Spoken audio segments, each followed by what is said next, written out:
আল্লাহর নবী করিম সাল্লাল্লাহু আলাইহি ওয়াসাল্লাম ডাক দিয়ে বললেন, জিবরাইল ভাই, এই যে একটা তাওসুল মালাইকা ফেরেশতা আমি দেখতে পাই, এই তাওসুল মালাইকা ফেরেশতা আবার মুরুগের মতো দেখায়। ও ভাই জিবরাইল, এই ফেরেশতাকে আল্লাহ তাআলা কেন বানায় রাখছেন, কারণটা কি বলেন? জিবরাইল আলাইহিস সালাতু ওয়াস সালাম ডাক দিয়ে বলেন, পয়গম্বর, আল্লাহ রাব্বুল আলামিন এই তাওসুল মালাইকা ফেরেশতাকে মুরগের আকৃতি বানাইয়া রাখছেন। তার কারণ হলো রাত্রি যখন শেষ হয়ে যায় তখন এই মুরগটা ওই আল্লাহ প্রথম আসমান থেকে মুরগের আওয়াজ দিয়ে ডাক দেয়। মুরগের আওয়াজ দিয়ে ডাক দেয় না, সে ডাক দেয় আল্লাহর আওয়াজ দিয়ে। ওই ফেরেশতাটা যখন রাত্রি যখন শেষ হয়ে যায় তখন ডাক দিয়ে বলেন, আসসালাতু খায়রুম মিনান নাওম। ওগো আল্লাহর নবী পয়গম্বর, এই তাওসুল মালাইকা ফেরেশতা যখন আসসালাতু খায়রুম মিনান নাওম বলে যখন ডাক দেয়, এই আওয়াজটা পাওয়ার পরে দুনিয়ার যতগুলো মোরগ রয়েছে, পাখিগুলো রয়েছে, এরাও তখন কিচির মিচির শুরু করে দেয়। দুনিয়ার মুফাসসিরিন ইকরামরা বলেন, এই যে দুনিয়ার মোরগ জেলা ফজরের সময় কুকুরুকুক বলে আওয়াজ দিয়ে ডাক দেয়, মুফাসসিরিন ইকরামরা বলেন ওই আসমানের ফেরেশতা যখন ডাক দেয়, ওই ডাক শোনার পরে দুনিয়ার মোরগরা কুকুরুকুক বলে ডাক দেয় না, তারা আল্লাহ আল্লাহ বলে ডাক দেয়। ওই এই দুনিয়ার মোরগগুলো ওই ডাকগুলো আল্লাহ তাআলা তাদের কানের মধ্যে পৌঁছে দেয়, তখন তারা আওয়াজ দেয় আর মানুষকে সজাগ করে দেয় যে ফজরের সময় হয়ে গেছে, সকাল হয়ে গেছে। সকালবেলা ভোর যখন হয় মোরগ ডাক দেয় না, যারা বাসায় আছে তারা বুঝতে পারেন, তখন তারা বুঝতে পারেন যে সময় হয়ে গেছে। তো আল্লাহ তাআলা ওই ফেরেশতাকে আকৃতি বানাইয়া, মোরগের আকৃতি বানাইয়া তাকে ওই ফজরের যখন সময় হবে তখন ওই ফেরেশতাটা আসসালাতু খায়রুম মিনান নাওম বলে ডাক দেয়। আর দুনিয়ার মোরগ যখন শুনতে পায় তখন তারা কুকুরকুক বলে ডাক দেয়, আমরা শুনি, কিন্তু এই ডাক দেয় না, তারা আল্লাহর আওয়াজ দিয়ে ডাক দেয়, কিন্তু তাদের ভাষা ওঠে। এরপর নবী করিম সাল্লাল্লাহু আলাইহি ওয়াসাল্লাম বলেন, তৃতীয় আসমানে হযরতে ইউসুফ নবীর সঙ্গে সাক্ষাৎ, চতুর্থ আসমানে হযরতে ইদ্রিস পয়গম্বরের সঙ্গে সাক্ষাৎ, পঞ্চম আসমানে আমি যখন পৌঁছে গেলাম তখন হযরতে হারুন আলাইহিস সালাতু ওয়াস সালামের সঙ্গে সাক্ষাৎ করলাম। হারুন আলাইহিস সালাতু ওয়াস সালামের সঙ্গে সাক্ষাৎ করার পরে আমি তার কাছ থেকে বিদায় নিয়ে আরো সামনের দিকে অগ্রসর আমি হইলাম। এরপরে যখন আমি আরো সামনের দিকে যখন আমি অগ্রসর যখন হইলাম, এরপরে যখন আমি সামনের দিকে যখন আমি অগ্রসর যখন আমি হইলাম, এরপরে ষষ্ঠ আসমানে যাইয়া আমি পৌঁছে গেলাম। ষষ্ঠ আসমানে হযরতে মুসা পয়গম্বরের সঙ্গে সাক্ষাৎ। মুসা নবীর সঙ্গে আমি সালাম বিনিময় করলাম। সালাম বিনিময় করার পরে মুসা নবী আমার জন্য বরকতের দোয়া করলেন। মুসা নবী বরকতের দোয়া করার পরে আমি সামনের দিকে অগ্রসর হইলাম। সামনের দিকে অগ্রসর হইলাম, যেমন প্রথম আসমান থেকে যেমন দ্বিতীয় আসমান 500 বছরের পর, আমি ওই পঞ্চম আসমান থেকে ষষ্ঠ আসমান পর্যন্ত আবার 500 বছরের পথ পাড়ি দিলাম। 500 বছরের পথ পাড়ি দেওয়ার পরে আমি সপ্তম আসমানে পৌঁছে গেলাম। এরপরে সপ্তম আসমানে গিয়ে দরজা দেখি বন্ধ। জিবরাইল ফেরেশতা ডাক দিয়ে বললেন, ভাই জিবরাইল, দরজাটা খুলিয়ে দাও। ভিতর থেকে আওয়াজ আসে, কে? বলে আনা জিবরাইল। বলে চাবি তো আমার কাছে নাই, আপনার সঙ্গে কে আছে? বলে মুহাম্মদ। বলে মুহাম্মদ বিসমিল্লাহ বলবে আর নূরের তৈরি তালা খুলে যাবে। আল্লাহ নবী বিসমিল্লাহ বললেন, সপ্তম আসমানের নূরের তৈরি তালা খুলে গেল। এরপরে নবী যখন সামনের দিকে যখন ঢুকলেন, সামনের দিকে ঢোকার পরে অনেকগুলো নিদর্শন দেখতে পাইলেন। অনেকগুলো নিদর্শন দেখার পর এরপরে আরো সামনের দিকে আগাইলেন। আরো সামনের দিকে আগাইয়া দেখেন বাইতুল মামুর দেখা যায়। বাইতুল মামুরে নবী ঢুকলেন। ঢুকে তাকাইয়া দেখে বাইতুল মামুরে সপ্তম আসমানে ওই বাইতুল মামুরের সঙ্গে হযরতে ইব্রাহিম আলাইহিস সালাতু ওয়াস সালামের সঙ্গে সাক্ষাৎ। হযরতে ইব্রাহিম পয়গম্বর বাইতুল মামুরের খুঁটির সঙ্গে হেলান দিয়ে বসা রয়েছে। আল্লাহর নবী ডাক দিয়ে বলেন, জিবরাইল ভাই, এই যে একটি সুন্দর সুদর্শন একটি যুবক দেখা যায়, আমার চেহারার মতন তার চেহারা দেখা যায়। ও ভাই জিবরাইল, এই লোকটিকে বলো। আল্লাহর জিবরাইল ডাক দিয়ে বলেন, ও পয়গম্বর, ইনি আর কেউ নয় যে ইব্রাহিম পয়গম্বরকে নমরুদের বাহিনী আগুনের মধ্যে ফেলেছিল। ওই ইব্রাহিম, যে ইব্রাহিম কাবা ঘর প্রতিষ্ঠা করেছিল, ওই ইব্রাহিম পয়গম্বরকে আল্লাহ তাআলা দুনিয়ার যেহেতু কাবা ঘর নির্মাণ করেছিল, এর কারণে আল্লাহ রাব্বুল আলামিন আল্লাহ তাআলার কাবা বাইতুল মামুরের সঙ্গে তাকে এই কিয়ামত পর্যন্ত রেখে দিয়েছে। কাবা প্রতিষ্ঠাতা হলেন হযরতে ইব্রাহিম আলাইহিস সালাতু ওয়াস সালাম। এই কাবা ঘর প্রতিষ্ঠা করার জন্য, কাবার সঙ্গে মহব্বত রাখার জন্য আল্লাহ রাব্বুল আলামিন তাকে কাবার সঙ্গে সম্পর্ক রেখে দিয়েছেন সপ্তম আসমানের মধ্যে বাইতুল মামুর। ওই বাইতুল মামুরের সঙ্গে খুঁটির সঙ্গে হযরতে ইব্রাহিম পয়গম্বর এক লাগাইয়া বসা। দুইজনের মধ্যে কথোপকথন হইল।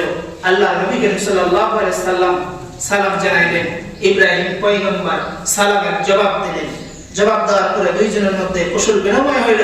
বিনিময় হওয়ার পরে এরপরে আল্লাহর নবী বলেন, বাইতুল মামুরটা কি? বাইতুল মামুরটা হলো এমন একটি ঘর, ফেরেশতাদের কিবলা। কি? ফেরেশতাদের কিবলা। আমাদের কাবা ঘর যেমন আছে, এরকম বাইতুল মামুর কে আল্লাহ রাব্বুল আলামিন ফেরেশতাদের কিবলা বানাইয়া রেখে দিয়েছেন। এই ফেরেশতাদের কিবলা বাইতুল মামুরে প্রতিদিনের জন্য আল্লাহ তাআলার ফেরেশতা ৭০,০০০ করে ফেরেশতা প্রতিদিনের জন্য ইবাদত করার জন্য ঢোকে আর বের হয়ে যায়। কিয়ামত পর্যন্ত এই ৭০,০০০ ফেরেশতা আর দ্বিতীয়বার ঢোকার চান্স পাবে না। কি বললাম? আল্লাহ তাআলা বাইতুল মামুরে প্রতিদিনের জন্য ফেরেশতারা ঢোকে ৭০,০০০ ইবাদত করার জন্য। প্রতিদিন পৃথিবীর শুরু থেকে কিয়ামত পর্যন্ত ৭০,০০০ করে ফেরেশতা ঢোকে। ঢোকার পরে একবার শুধু ঢোকার চান্স পায়, দ্বিতীয়বার কিয়ামত পর্যন্ত আর চান্স পাবে না ৭০,০০০। তাই আল্লাহ ফেরেশতা কত একটা চিন্তা করে নেন। প্রতিদিন যদি ৭০,০০০ করে যদি আল্লাহ ফেরেশতা যদি ইবাদত করার জন্য ঢোকে, দ্বিতীয় দিন আর ঢুকতে পারবে না। দ্বিতীয় দিন তো বহু দূরের কথা, কিয়ামত পর্যন্ত আর পারবে না। প্রতিদিনের জন্য যত ফেরেশতা সিরিয়াল, কিয়ামত পর্যন্ত প্রথম দল আর সিরিয়াল পাবে না। তার আল্লাহ তাআলার ফেরেশতার কখনো কোনো অভাব নাই। এই বাইতুল মামুর তার প্রমাণ। এরপর নবী পয়গম্বর বলেন, আমি আরো সামনের দিকে অগ্রসর হইলাম। বাইতুল মামুর পার হয়ে যাওয়ার পরে আমি যখন সামনের দিকে অগ্রসর হইলাম, সামনের দিকে আগাইয়া দেখি সিদরাতুল মুনতাহা। আমি সিদরাতুল মুনতাহায় পৌঁছে গেলাম। সিদরাতুল মুনতাহায় পৌঁছার পরে আমার চোখের মধ্যে একটি জিনিস ধরা পড়ল। কি সেই জিনিস? সেই জিনিসটা হলো বড়ই গাছ। কি গাছ? বড়ই গাছ। বড়ই গাছ। আল্লাহর নবী বলেন, আমি সিদরাতুল মুনতাহায় যখন আমি চলে গেলাম, যাইয়া দেখি বড়ই গাছ। ওই এক একটা বড়ের দিকে আমি তাকাইয়া দেখলাম বড় বড় তেলের ড্রামের মতন বড়। আর তার পাতার দিকে আমি লক্ষ্য করে দেখলাম তার পাতাগুলো এক একটা হাতির কানের চাইতে লম্বা। এরপরে নবী বলেন, সিদরাতুল মুনতাহা আমি যখন পার হয়ে যখন চলে গেলাম, সিদরাতুল মুনতাহা পার হওয়ার পরে ফেরেশতাদের মঞ্জিল রয়েছে। ফেরেশতাদের মঞ্জিল, প্রথম মঞ্জিলে ফেরেশতারা আল্লাহ তাআলার জিকির করতেছে। এরপরে আমি দ্বিতীয় মঞ্জিলে গেলাম। ফেরেশতাদের দ্বিতীয় মঞ্জিলে যাওয়ার পরে বিশাল আকৃতির আমি একটা ফেরেশতা আমি দেখতে পাইলাম। বিশাল আকৃতির ফেরেশতা দেখি, এইদিকে আমার যতদূর চক্ষু যায় ততদূর দেখি তার মাথা, আর এদিকে আমার যতদূর চক্ষু যায় ততদূর দেখি তার পা মুবারক। আবার আমি যখন দেখলাম, এইদিকে যখন তাকাইয়া দেখলাম তখন দেখি হাত, ওই দিকে তাকাইয়া দেখি তখন দেখি আর হাত। আমি জিবরাইলকে বললাম, ভাই জিবরাইল, এত বড় কে ইনি? ডাক দিয়ে জিবরাইল ডাক দিয়ে বললেন, ও পয়গম্বর, ইনি কিন্তু কেউ নয়, যিনি সমস্ত মানুষের রূহ কবজ করেন তিনি। ইনি আর কেউ নয়, ইনি হলেন আজরাইল। আজরাইলের তার দেহ কত বড়? এদিকে যতদূর আসমান ততদূর তার পা, এদিকে যতদূর আসমান ততদূর তার মাথা, এদিকে যতদূর আসমান ততদূর তার দুই হাত। তাহলে আসমান আল্লাহ তাআলা এত বড় ফেরেশতা আজরাইলকে আকৃতি দিয়ে বানায় রেখে দিয়েছেন। আজরাইল আলাইহিস সালাতু ওয়াস সালামের সঙ্গে আল্লাহর মধ্যে কথোপকথন হইল। এবার নবী ডাক দিয়ে বলেন, ও ভাই আজরাইল, তুমি তো সমস্ত মানুষের তো রূহ কবজ করো, আমার উম্মতেরও তো করো। আমার উম্মতের যেগুলো তুমি করবা একটু ইহসানের সঙ্গে করো। এবার আজরাইল ডাক দিয়ে বলেন, ও পয়গম্বর, সবচাইতে আপনার উম্মত হলো শ্রেষ্ঠ উম্মত, দামি উম্মত, এবং আপনার উম্মতের রূহটা আমি ইহসানের সহিত মহব্বতের সহিত কবজ করব। তবে হ্যাঁ, যারা আপনাকে মেনে নিবে তার রূহটা আমি এমন ভাবে কবজ করব। কেমন ভাবে? মুফাসসিরিন ইকরাম বলেন, হাদিস শরীফের মধ্যে নবী বলেন যে একটা শিশু যেমন শিশু অবস্থায় মায়ের কোলে থাকে, থাকার পরে যখন সে মায়ের স্তনের দুধ পান করে, দুধ পান করতে করতে যেমন অটোমেটিক ঘুমায়া যায়, মাও টের পায় না, ঠিক ও পয়গম্বর, আপনার মুমিন উম্মতের আমি রূহ কবজ করব ওই একটা শিশুর মতো। যেমন শিশু মায়ের বুকের দুধ খাইতে খাইতে ঘুমায়া যায়, মাও বুঝতে পারে না, সন্তানও বোঝে নাই কখন ঘুমায় করছে, ঠিক মুমিন ব্যক্তির আত্মা এবং রূহ আজরাইল বলেন আমি ওইভাবে কবজ করব। আর একটি উদাহরণ হলো যে একটা পিঁপড়া কামড়াইলে যতটুকু ব্যথা পাওয়া যায়, ছোট একটা পিঁপড়া কামড়াইলে যতটুকু ব্যথা অনুভব হয়, মুমিনের মৃত্যু তার চাইতে লক্ষ কোটি কোটি গুণ কম হয়ে তার রূহ কবজ করা হবে। তার কিছু বোঝাই যাবে না।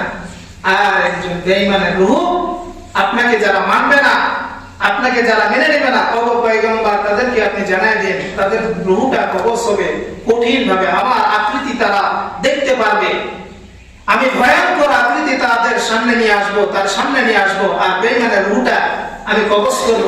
এবার আজরাইলকে নবী ডাক দিয়ে বলেন, হে আজরাইল, আপনি কি সবার রূহ কি কবজ করার জন্য যান? বলেন, হুজুর, আমার সবার রূহ কবজ করার জন্য যাওয়ার কোনো দরকার নেই। আমি কোন কোন ব্যক্তির রূহ কবজ করার জন্য আমি যাই, আর কোন কোন রূহ কবজ করার জন্য আমি যাই না। এখান থেকে, এই আসমান থেকে আমি হাত বাড়াই, আর হাত বাড়াইয়া ওই রূহটা আমি কবজ করে দিই। তবে আমরা ঈমানওয়ালা যারা ব্যক্তি, এদের রূহ কবজ করার জন্য আমি শুধু একা যাই না, আমার সঙ্গে আরো হাজার হাজার ফেরেশতা যায় তার রূহটাকে স্বাগতম জানানোর জন্য। আর বেঈমানের রূহ ওখান থেকে হাত বাড়ায় আর কবজ করে নেয়। এই আজরাইলের আন্ডারে আবার অনেক ফেরেশতা কাজ করে। এরপরে নবী বলেন, আজরাইল আলাইহিস সালাতু ওয়াস সালামের সঙ্গে আমার সাক্ষাৎ হইল। এরপর ফেরেশতাদের দ্বিতীয় মঞ্জিলে আমি প্রবেশ করলাম। ফেরেশতাদের দ্বিতীয় মঞ্জিলে প্রবেশ করার পরে হযরতে মিকাঈল আলাইহিস সালাতু ওয়াস সালামের সঙ্গে সাক্ষাৎ হইল। আমাদের দুনিয়ার জমিনে বৃষ্টি যে হয়, এই বৃষ্টির পরিচালনার দায়িত্ব কে পালন করেন? কি করেন? হযরত মিকাঈল আলাইহিস সালাতু ওয়াস সালাম। ওই দ্বিতীয় মঞ্জিল থেকে আল্লাহ রাব্বুল আলামিনের হুকুম পায় আর পানিগুলো ছেড়ে দেয়। আসমান থেকে যে পানির ফোঁটাগুলো পড়ে, ওই ফোঁটাটা যদি আমার শরীরে যদি পড়তো ওখান থেকে, তাহলে পৃথিবীর মানুষ কেউ বাঁচত না। আল্লাহ তাআলা ওই পানিটাকে এমন হালকা করে দেয় এবং আসমানটাকে নিচে নামায় দেয়। নবী বলেন, আমি মিকাইল আলাইহিস সালাতু ওয়াস সালামের সঙ্গে সাক্ষাৎ করলাম। এরপরে চতুর্থ মঞ্জিলে আমি গেলাম। চতুর্থ মঞ্জিলে যাইয়া দেখি একটা ফেরেশতা দেখি সিংহায় মুখ নিয়ে দাঁড়িয়ে রয়েছে। আমি ডাক দিয়ে বললাম, ওগো জিবরাইল, এই যে সিংহার মধ্যে মুখ লাগাইয়া দাঁড়াইয়া রয়েছে ইনি কে? আল্লাহর জিবরাইল ডাক দিয়ে বলেন, পয়গম্বর, ইনি আর কেউ নয়, ইনি হলেন ইসরাফিল। আল্লাহ তাআলা তাকে ওইভাবে পৃথিবীর শুরু থেকে কিয়ামত পর্যন্ত রেখে দিয়েছেন, কোনদিন সে এখান থেকে লড়বে না, সরবে না, এইভাবে থাকবে। আল্লাহ তাআলা যেদিন হুকুম জারি করে দিবেন, ইসরাফিল আলাইহিস সালাতু ওয়াস সালাম ওই সিংহাটা যে মুখের মধ্যে নিয়ে আসেন ওর মধ্যে ফু দিয়ে দিবেন, আর পৃথিবীর মধ্যে কিয়ামত সংঘটিত হয়ে যাবে। আল্লাহ তাআলা ওই ইসরাফিলকে ওইভাবে রেখে দিয়েছেন, খালি আল্লাহর অপেক্ষায় তিনি আছেন। আল্লাহ যখনই অর্ডার করবেন তখনই তিনি ফু দিবেন, আর পৃথিবী উলটপালট হয়ে যাবে। এরপরে নবী বলেন, আমি পঞ্চম মঞ্জিলে গেলাম। পঞ্চম মঞ্জিলে যাওয়ার পরে আমি কাবা কাউসাইন দেখতে পাইলাম। এরপরে আমি কাবা কাউসাইন পার হয়ে গেলাম। পার হওয়ার পরে আমি আরো সামনের দিকে অগ্রসর হইলাম। সামনের দিকে যখন আমি অগ্রসর যখন হইব, তখন জিবরাইল ফেরেশতা আমাকে ডাক দিয়ে বলেন, ওগো পয়গম্বর, আপনি এখন সামনে এখন আগান। আল্লাহর নবী ডাক দিয়ে বলেন, জিবরাইল, কেন? আমি কেন সামনের দিকে কেন আগাইব? এবার জিবরাইল ডাক দিয়ে বলেন, ওগো পয়গম্বর, এতদিন পর্যন্ত আমি আল্লাহর হুকুম আমি পালন করে থাকি। আজকে আমার মনে বড় আশা ছিল, আমার মনের বড় আকাঙ্ক্ষা ছিল যে আল্লাহ তাআলা, যে আল্লাহ আমাকে হুকুম করেন, ওই আল্লাহর সঙ্গে আমার আজকে সাক্ষাৎ হবে, আল্লাহ তাআলার সঙ্গে আমার আজকে দেখা হবে। ওগো পয়গম্বর, আল্লাহ তাআলা আমাকে অর্ডার করলেন, জিবরাইল, তুমি আর সামনের দিকে এক পাও অগ্রসর হবে না, কারণ আজকে আমি এই আরশে আযমে বসা হয়েছি আমার বন্ধুর জন্য, আর কোনো কারোর জন্য আমি আজকে বসে নাই। পয়গম্বর, সামনে আমার আর যাওয়ার কোনো অনুমতি নাই, আপনি এখন সামনে এখন আগান। আমার মনে বড় ইচ্ছা ছিল, আশা ছিল যে আপনার সঙ্গে আজকে আল্লাহর সঙ্গে আমি সাক্ষাৎ করব, কিন্তু আল্লাহ তাআলা আমার নসিবে রাখে নাই। আপনার দোস্ত, আপনার বন্ধু আপনার জন্যই অপেক্ষা করতেছেন, আমার জন্য না, আপনি সামনে আগান। এবার নবীজি যখন সামনে যখন আগাইতেছেন, নবীজির একটু মনের মধ্যে ভয় ভয় কাজ করতেছে। তো তিনি সামনের দিকে তাকাইয়া দেখেন যে হযরত বেলাল রাদিয়াল্লাহু তাআলা কে দেখা যায়। এইভাবে যখন দেখতেছেন বেলালকে ডাক দিবেন, কিন্তু শোনেন না। এবার সামনের দিকে আগান, বেলাল থামো। অনেকেই বলেছেন যে হযরত বেলাল রাদিয়াল্লাহু তাআলা পায়ের জুতার আওয়াজ পাওয়া গেছে, দুইটাই মত হয়েছে। তো এবার বেলালকে থামতে বলেন, থামে না। নবীজি যখন ঘুরে আসলেন তখন ডাক দিয়ে বলেন যে আমি ফরশের বেলালকে আমি দেখলাম আরশের মধ্যে। সুবহানাল্লাহ বলেন। হে বেলাল, তুমি কি এমন আমল করো যে তোমাকে আমি ওই আসমানের মধ্যে হাঁটতে দেখতে পাইলাম? এবার বেলাল রাদিয়াল্লাহু তাআলা বলেন, হুজুর, আমি তো তেমন কোনো আমল করি না, তবে একটা আমল আমি নিয়মিত করি, কি যে আমার ওযু চলে গেলে আমি সবসময় আবার ওযু করি। ওযু চলে গেলে আবার আমি ওযু করে নিই, এই আমলটা আমি করি। আল্লাহর নবী বলেন, হয়তোবা আল্লাহ তাআলা এই আমলের উপরে সন্তুষ্ট হয়ে গেছেন, এর কারণে আমি যখন ভয় যখন পাইতেছিলাম তখন দেখি যে তুমি আমার সামনে চলাফেরা করতেছো, তোমাকে দেখে আমার মনের মধ্যে সাহস হয়ে গেছে, আমার আর ভয় কাজ করে না।